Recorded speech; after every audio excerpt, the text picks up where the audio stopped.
A gente está aqui hoje, então, no Rocinante Sebo, para falar de algo que eu gosto, que todo mundo sabe que eu gosto, que eu adoro e que eu brilho os olhos quando eu estou falando sobre, que é literatura. E literatura para o vestibular. Eu tive uma professora de ensino médio que ela dizia que pode ser a última oportunidade para um aluno ler um grande clássico, ler um clássico, ler uma grande obra. Pensa só, né? A última oportunidade, o garoto está ali com 16, 17 anos, está se preparando para entrar na universidade, será que ele nunca mais vai ler um livro literário obrigatório, né? Que ali no vestibular os livros eles são obrigatórios, as universidades elas apresentam listas obrigatórias, aqueles livros de alguma maneira serão cobrados nessa prova de exame, mas na verdade você não vai parar de ler literatura ali, né, depois do vestibular. A ideia é que você continue alimentando isso e continue lendo literatura. Então, a proposta hoje é a gente conversar um pouco sobre leitura obrigatória, se ela é prazer ou se ela é só dever, né, se é só o obrigatório, e como nós que não vamos fazer o vestibular, né, eu sou professora de literatura, mas você que não está envolvido aí na educação, você que não é da literatura, mas que gosta de ler, como é que você pode tirar proveito dessa lista?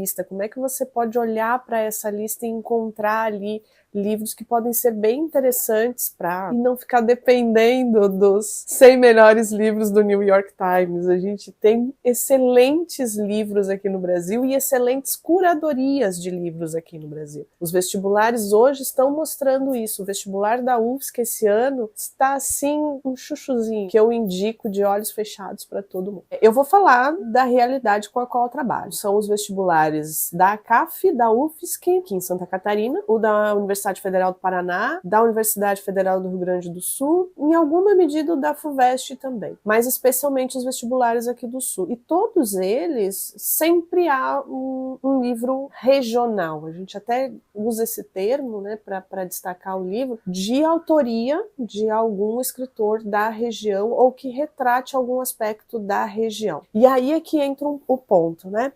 Basta eu saber apenas os conhecimentos técnicos para poder acessar o vestibular, para poder acessar aquela prova, ou a universidade ela está buscando um estudante reflexivo, crítico? Porque, na verdade, a universidade, eu estou falando de universidade, então nas universidades se produz conhecimento. Se produz conhecimento a partir de reflexão crítica. E aí, nada mais justo do que você conheça a região onde você mora, como foi a colonização, como foi a construção daquele espaço, quem são as pessoas que vivem ali. Um resgate, por exemplo, na lista da UFSC, que é o livro Singradura, do Flávio José Cardoso, que vai tratar especificamente de Florianópolis, das pessoas que vivem em Florianópolis, claro, ali nos anos 70, mas vai tratar daquela figura que é o pescador, a benzedeira, as bruxas, as rendeiras, vai falar do carnaval da ilha, que é diferente desse carnaval que a gente vê na televisão, né, do axé de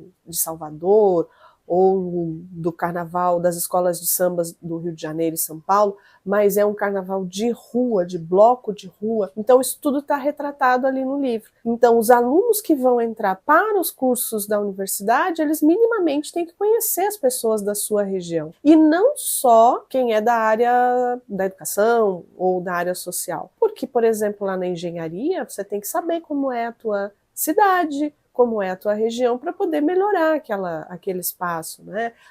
Toda a parte ambiental, entender as questões ambientais, tem uma história, né? Não estava tudo aqui quando a gente chegou. Toda a saúde, por exemplo, os médicos, o vestibular da CAF hoje, ele é direcionado apenas ao curso de medicina. O que trata o médico, né? O médico vai tratar das pessoas daquela região. Então, quanto mais ele conhecer, quanto mais você tiver acesso a isso, com certeza você vai ser um excelente profissional. E a gente acaba conhecendo nas aulas de história a história com H maiúsculo, a dita história oficial. Mas e a história dos que realmente construíram esse espaço, que realmente viveram nesse espaço, que motivaram que esse lugar, por exemplo, no guarda-roupa alemão, a gente tem a industrialização, né? A chegada da indústria têxtil, a organização do espaço da cidade para receber a indústria têxtil e os operários, né?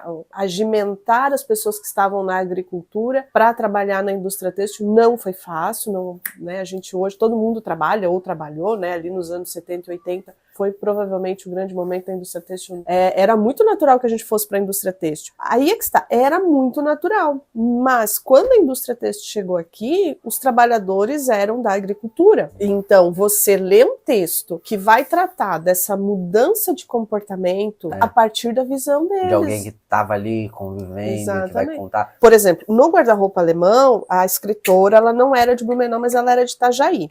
Mas ela vivia na região, assim, ela esteve muito presente aqui. A história ela se passa tanto em Blumenau quanto em Itajaí. Há vários núcleos, né? O núcleo central é aqui de Blumenau, mas você tem todo o entorno, toda essa região sendo retratada. E você imaginar que esse autor passou por ali, esteve nos mesmos espaços em que você hoje está, é, no mínimo, interessante, né? A CAF retomou, vou até mostrar aqui. Legal. A CAF retomou um livro que há muito, um autor, na verdade, que há muito já havia sido, né, sempre esteve no vestibular, mas faz muito tempo que o Bell não aparece, que é o Código das Águas do Lindolf Bell. E por que Código das Águas? A gente vive, a nossa região, ela vive de acordo com o Código das Águas, né? A gente fica de olho no rio, a gente fica de olho no quanto que está chovendo lá no Alto Vale. A história foi feita através desse rio, né? A partir do olhar para esse rio, né? Então, o Bell, quando olha para o rio e fala do rio e apresenta as águas como um personagem dentro dos seus poemas, quando a gente vai ler isso aqui, poxa, isso é impactante, isso não é qualquer coisa. Então, dizer, aí eu sou obrigada a discordar daquela minha professora, né, que dizia que era a última oportunidade para se ler um clássico. Não é. Pega a lista ali da CAF e vai dar uma olhada no que tem de bom ali naquela lista, e todos eles são excelentes, e o que ele pode te trazer de benefício, mas também benefício no caso de quem vai prestar o vestibular, mas de prazer, porque ler poesia a partir das nossas vivências e observar que o lugar onde nós estamos é um prazer que, dentro da literatura, francamente, eu desconheço o detalhe. Nada substitui a leitura. Sim. Então, assim, eu como professora, eu posso te orientar, eu posso te dar caminhos, percepções, possibilidades de leitura. Então, por exemplo, no Código das Águas eu falo sobre metáfora, eu falo sobre escolha de linguagem, eu falo sobre contexto histórico, falo sobre tudo isso. Mas a experiência de leitura é sua. Então, na hora que você vai lá para a sua prova, se você não tiver essa experiência de leitura, talvez fique prejudicada a sua interpretação da questão. A gente tem uma história sobre isso, né? Mas antes, quais são os livros que a gente terá vídeo no canal semana que a gente terá vídeo? Ai, meu coração. Só filé, tá? Só filé? Só filé.